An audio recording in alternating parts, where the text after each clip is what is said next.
Welcome to PS VGR News. Shri Poleramma తల్లి జాతర వైభవంగా చేశాం. అయితే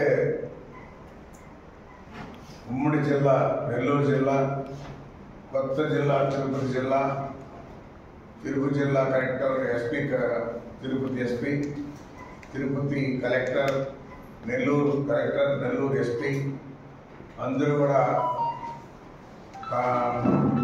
అడిషనల్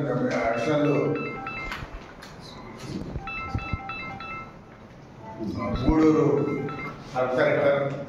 సబ్ కలెక్టర్ అందరూ కూడా ఆనెస్ట్గా పోలేరమ్మ తల్లి జాతర సిస్టమేటిక్గా జరగాలనే కాన్సెప్ట్తో అందరం కూడా కూర్చొని చేశాం.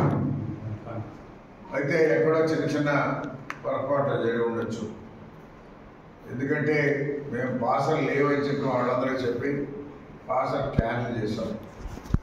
అయితే తెలియకుండా డిపార్ట్మెంట్ వాళ్ళు, ఆయా రెవెన్యూ డిపార్ట్మెంట్ కానీ కొన్ని డిపార్ట్మెంట్లు ఈఓ కానీ మాకు కానీ ఎలాంటి సమాచారం లేకుండా వాళ్ళు వేసుకొని మెడలో తీసుకున్నారు. ఆ టైంలో మేము కూడా ఏం చేయలేకపోయాం. రాబోయే నెక్స్ట్ ఇయర్కి అవన్నీ కూడా రెక్టిఫై చేస్తాం. ఏ విధంగా జాతర చేయాలో దీంతో అర్థమైంది. చిన్న పొరపాటు కూడా జరగకుండా ఇంకా బ్రహ్మాండంగా చేస్తాం. అమ్మ పోలేరమ్మ తల్లి అందరికీ చల్లని ఇవ్వాలనే కాన్సెప్ట్తో మంచి మనసుతో చేస్తాం. బాగా దర్శనమిచ్చేలాగా అందరికీ కూడా చూపించాం. ఎందుకంటే గతంలో సరళం రాకపోయేవాళ్ళు ఈ దఫ బయలుదేరినప్పటి నుంచి కూడా చివరికి 7 వచ్చేవారు. ఎప్పుడు కూడా 6 గంటల కూడా కంప్లీట్ అయిపోతుంది. 2 గంటలు ఆలస్యంగా భక్తులందరూ కూడా బాగా చూడాలనే కాన్సెప్ట్తో మరి జాగ్రత్తగా చేసి చూపించాం. చిన్న చిన్న పొరపాటు ఉంటే క్షమించుకుంటూ వస్తాను అడుగుతున్నాం.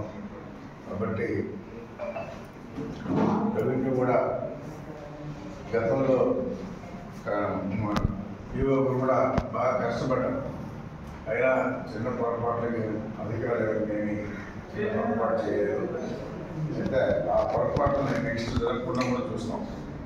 ఎందుకంటే కొంతమంది దౌర్జన్యంగా ఆ డిపార్ట్మెంట్ ఈ డిపార్ట్మెంట్ చెప్పి వెళ్ళడం జరిగింది. అది కూడా పొరపాటే. నెక్స్ట్ అది జరగకుండా రెక్టిఫై చేస్తాం. అదేవిధంగా టికెట్లు అది 300 రూపాయల టికెట్ కానీ 100 రూపాయల టికెట్ కానీ 26,74,600 వచ్చింది. అదేవిధంగా ఉండి లెక్కింపు 22,51,975 రూపాయలు వచ్చింది. గతంలో ఉండి లెక్కింపులో 33 లక్షలు వచ్చింది. టికెట్లలో ఉండీలో 21,90,000 వచ్చింది. ఇక్కడ ఉండి పెరిగింది కానీ అక్కడ టికెట్లు తగ్గింది. ఇక్కడ టికెట్ తగ్గింది, అక్కడ టికెట్ పెరిగింది.